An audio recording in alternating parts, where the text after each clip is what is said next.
ng bayan, maasahan anumang panahon. Magandang araw po sa ating lahat. Narito na ang pinakahuling update sa binabantayan nating mga bagyo sa loob at labas ng ating area of responsibility.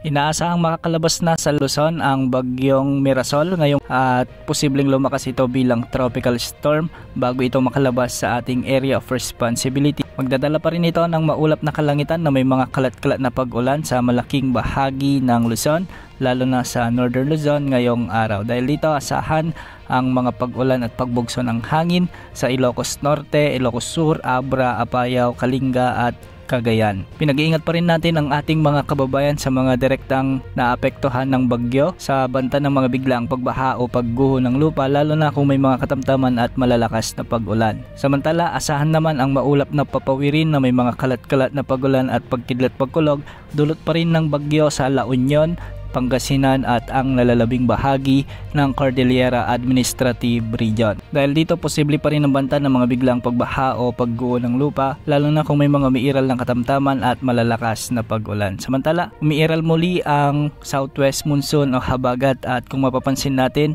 ay umaakyat na ito sa Luzon. Kasama rito ang Metro Manila, ang nalalabing bahagi ng Luzon, Western Visayas, Negros Island Region at ang Zamboanga Peninsula.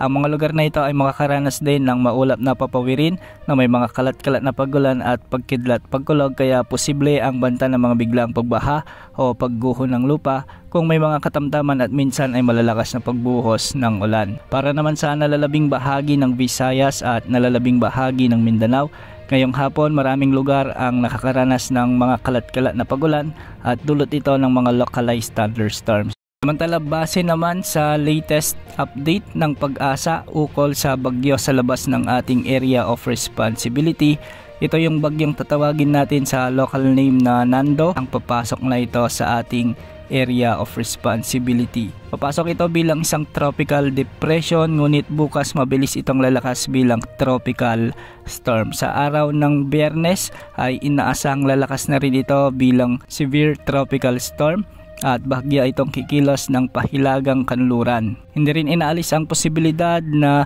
sumadsad o ibig sabihin nito ay mas bumaba ang track ng ng bagyong ito at inaasahan din na aabot hanggang typhoon category bago ito tumama o lumapit sa bahagi ng extreme Northern Luzon. Ayon sa Pag-asa, hindi rin inaalis ang posibilidad na itaas ang signal number 4 o signal number 5, lalo na kung ito ay umabot na sa super typhoon category habang ito ay malapit na sa kalupaan ng extreme Northern Luzon o di kaya naman ay sa ilang bahagi ng Northern Luzon. Dahil sa malawak at malakas na pagbugso ng hangin na dala ng bagyong ito, asahan naman na maraming lugar ang makakaranas ng mga pag-ulan dahil sa habagat na hihilain din ng bagyong Nando.